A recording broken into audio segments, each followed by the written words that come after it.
Hi, I'm Dr. Tama Cathers, and today I'm going over the gear that I've gathered together and the changes that I've made to it for my El Camino hike. We had about half a dozen backpacks here, and I tried each of them for a while to see if any of them would work. This is the one that came the closest. It's a Deuter Race X Air 1, and I don't know what size it is. It was before they started putting the liters on backpacks so you knew how big they were. I love it because it has this mesh back and a space right here so air can flow through. I get really hot when hiking, and so this is very helpful. I can put a water bag in it, and there's a place for the tube to come out, but it is very, very small. There's just not much room in here at all. I could probably put a rain jacket and rain pants and a couple snacks. That's really about it. So I was looking around for something slightly bigger. I went to a number of stores several times and tried on a lot of backpacks. What I ended up with was this, an Osprey Cirrus 24 liter. It's a women's backpack. My AT backpack is an Osprey. Again, what I like about it is the back.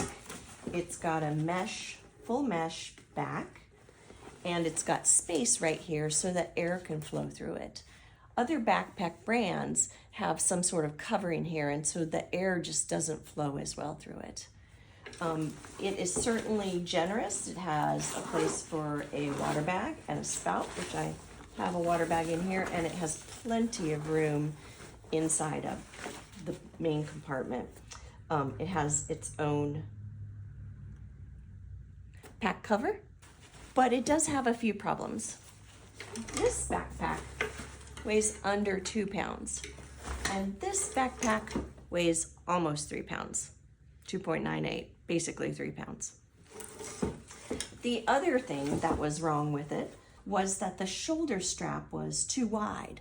On most backpacks, these are sewn in, so you can't really do much about it. However, on this backpack, it's got an adjustable backpack length. And so not only can I tuck this further down, the problem with this backpack is it came from the manufacturer all crumpled like this. And when I was hiking, this bit would touch the back of my neck. It didn't hurt, it just bothered me a lot.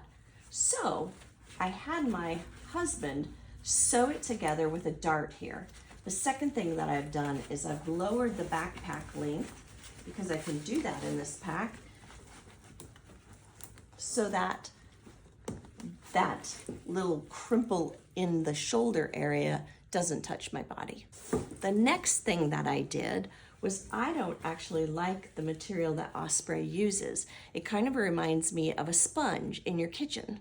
It feels about like that on your bare shoulders. So I made these nifty backpack strap covers, and I even made little cutouts here so that I could get to these clips and run my water hose in it. This is a pretty good fix. It feels a lot better on my back. There's one other problem with this.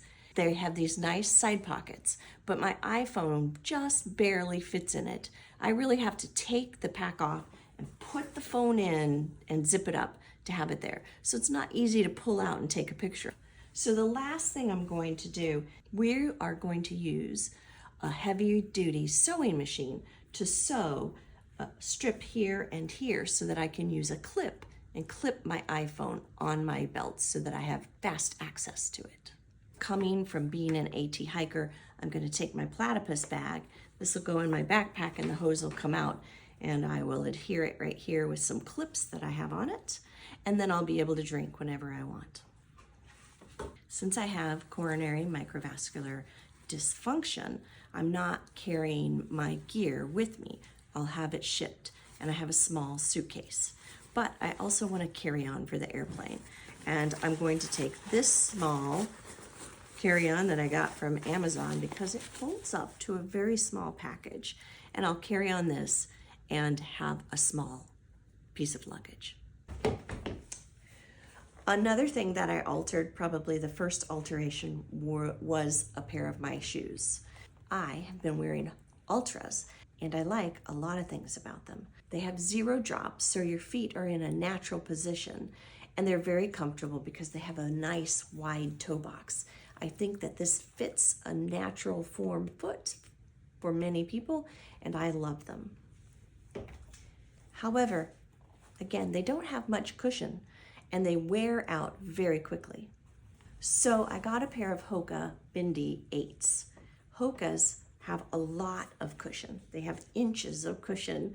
I've had a pair of Hokas before, and they worked for me once I broke them in.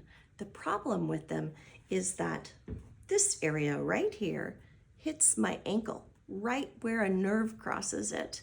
And so until I break this down, it is too stiff for me. So the first thing my husband did was he stitched across here with a very heavy thread, hand stitched, and pulled this down. That didn't help. It still hurt my ankle bone.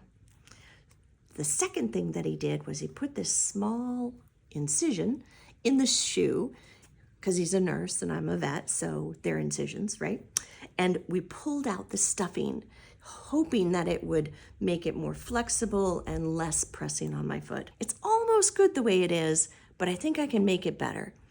Inside this shoe is a little panel, and if I pull this panel up, which I'm not going to do much, there's a small blue piece of plastic. So my next thing that we're going to do is we're going to take a really sharp scalpel blade, because that's what we have here.